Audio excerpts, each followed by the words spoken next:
There is a new problem that faces today's education. ChatGPT.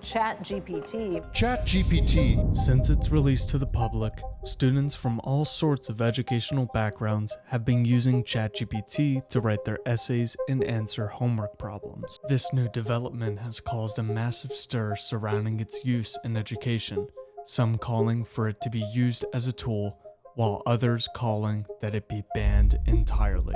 How will AI change the way we think about the ways of teaching, and what does this mean for the future of education?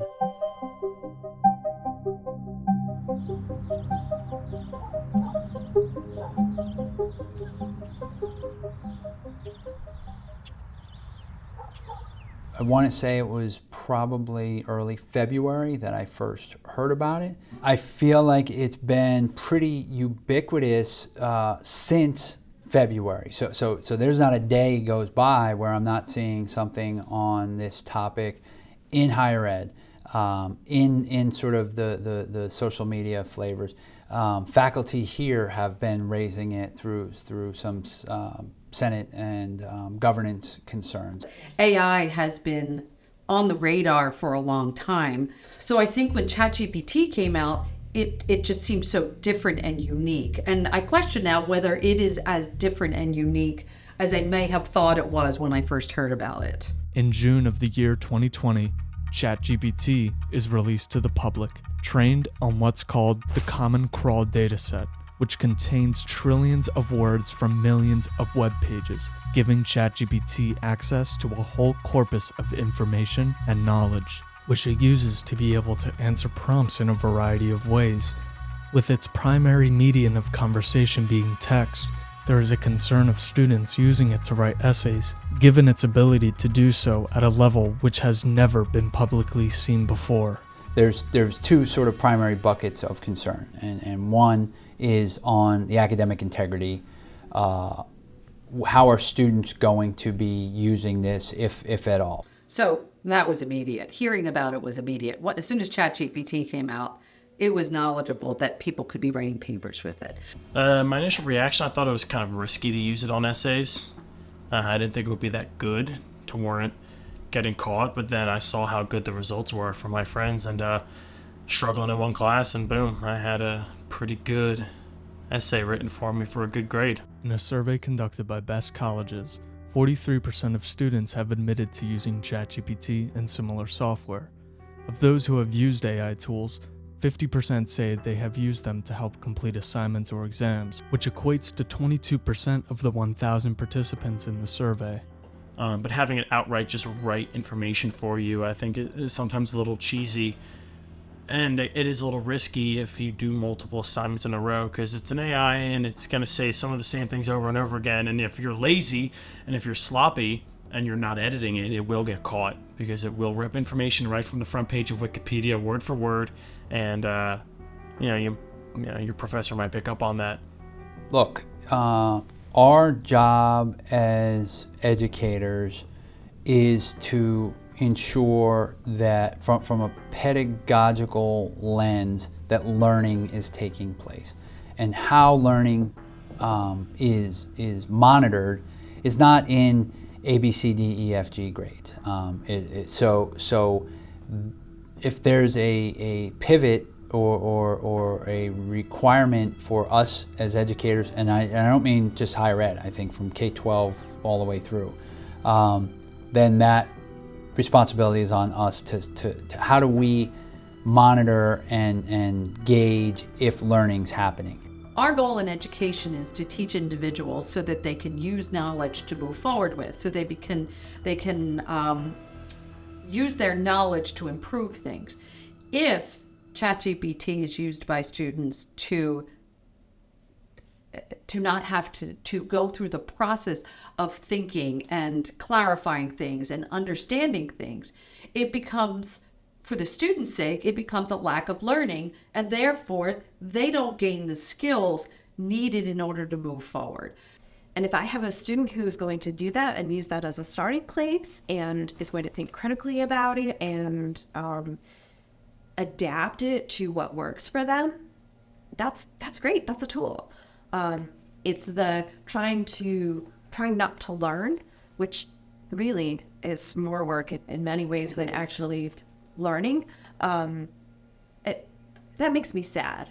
It doesn't, because we're here. Like, I'm not going to be angry about that. I'll be upset. I'll be sad, because of course that's why you come here. That's why you pay money, is to learn. And if a student doesn't want to do that, that makes me sad for them. So what my concern will always be is, how are we ensuring that our students leave our classrooms with the knowledge needed in order to become successful in their careers in the world? And so that's what we have to focus on when it comes to ChatGPT as a tool. How do we make it useful without taking out the learning and the important stuff for our students? You're likely aware that natural language processing, like ChatGPT, has already begun to affect the way people research, write, and create.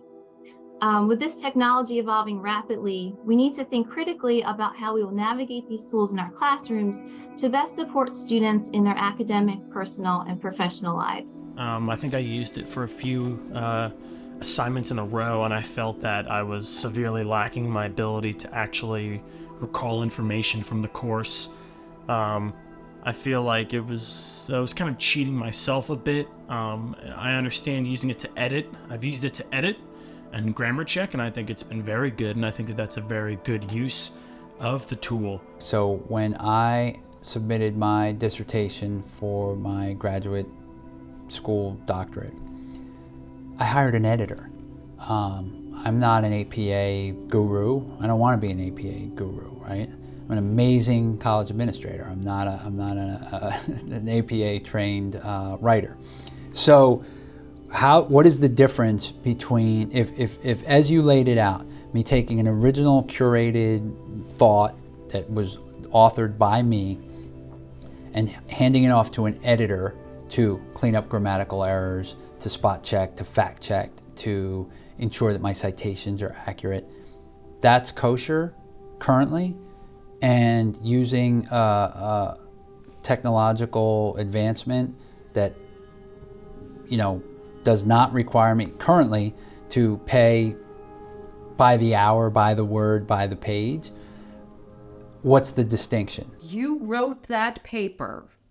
If those were your ideas, or if you found the ideas somewhere else and cited them appropriately, then improving it using a friend, the tutoring office, or a technology, I don't think is going to be a problem. If, though, you use information that is not yours, if you steal information, if you borrow it in ways that are not cited properly, that's when the problem comes. Yes, I would agree. We already provide a number of different tools and ways that people can take something they've written and improve it. And that's the process of writing. Again, it really is. The writing process it's a process. The creation of the initial original content is just a piece of that process. So I would encourage my students to use that tool. And again, it encourages critical thinking, because you're still going to have to go back and reread it, because it is still technology, and you have to make sure that the changes it makes make sense, or make sense in the context of what you're being asked to do. And we've seen that time and time again, where a student changes their work. They like the word because they think it's the right word, and it's totally the wrong word, but they thought it was a better word because of the technology. And I'm in a hurry, so I'm just going to accept every suggestion you make, and suddenly we see it all the time. We do a lot of writing together, like we write emails together and what have you. And there are times where it says change this, and we look at each other going, why would it want me to change? That's not. So you have to know things. Yeah. So, and this place is all about learning things. It's all about improving, and writing as part of it is you have to learn to write. Yeah. And it's really beneficial. The tools are beneficial, but learning the rules of writing are beneficial.